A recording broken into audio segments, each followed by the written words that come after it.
కృష్ణయ్య నీతి కథలు.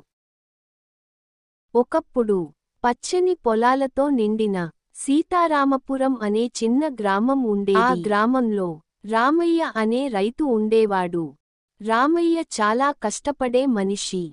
ప్రతిరోజూ సూర్యుడు ఉదయించకముందే లేచి పొలానికి వెళ్ళి పంటను తన పిల్లలలా ప్రేమగా చూసుకునేవాడు.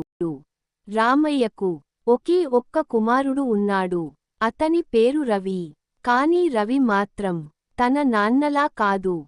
పని అంటే ఇష్టం లేదు. పొలం అంటే భయం. ఆటలు, అల్లరి అంటే చాలా ఇష్టం. రోజంతా స్నేహితులతో ఆడటం, చెట్లెక్కడం, నదిలో ఈత కొట్టడం ఇవే రవికి ఇష్టమైన పనులు. రామయ్య ఎన్నిసార్లు చెప్పినా రవి పని చేయడానికి ఒప్పుకోలేదు. ఒక రోజు రామయ్యకు బాగా జ్వరం వచ్చింది. శరీరం మొత్తం నొప్పిగా ఉంది. పొలానికి వెళ్ళే పరిస్థితి లేదు. అప్పుడు రామయ్య తన కుమారుడిని పిలిచి ఈ రోజు పొలానికి వెళ్ళి పంటకు నీరు పెట్టమని అడిగాడు.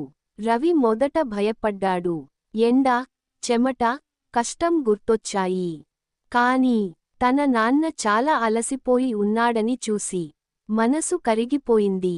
చివరికి ఒక్క రోజే అని అనుకుని పొలానికి వెళ్ళడానికి ఒప్పుకున్నాడు.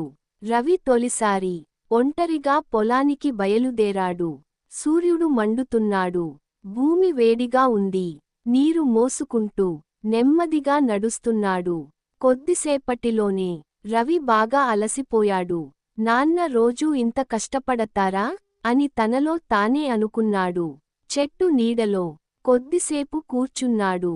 అప్పుడే పక్క పొలంలో పని చేస్తున్న ఒక వృద్ధ రైతు రవిని గమనించాడు. ఆ వృద్ధుడు నవ్వుతూ రవితో మాట్లాడాడు. తన చిన్ననాటి కథను రవికి చెప్పాడు. తాను కూడా చిన్నప్పుడు పని చేయడం ఇష్టపడలేదని, కాని ఒక రోజు తండ్రి అనారోగ్యం పాలయ్యాక పని విలువ తెలిసిందని చెప్పాడు. ఆ మాటలు రవికి గుండెల్లోకి దిగాయి. రవి మళ్ళీ లేచి పనిని మొదలుపెట్టాడు. నీరు పోశాడు. మట్టిని సర్దాడు. చెట్లను చూసుకున్నాడు. చేతులు నొప్పిగా ఉన్నాయి. చెమటలు కారుతున్నాయి. అప్పుడే నీటి కాలువ ఆగిపోయింది. పంటకు నీరు రావడం లేదు.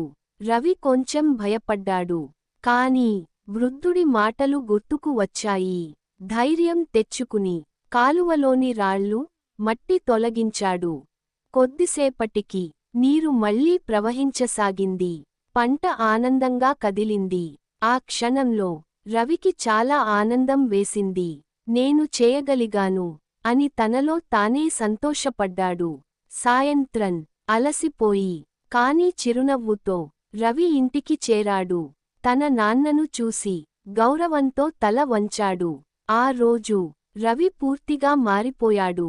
తర్వాతి రోజుల్లో ఉదయం నాన్నతో కలిసి లేవడం, పొలానికి వెళ్లడం, పని నేర్చుకోవడం అన్నీ అలవాటయ్యాయి. కొన్ని నెలల తర్వాత పంట బాగా పండింది.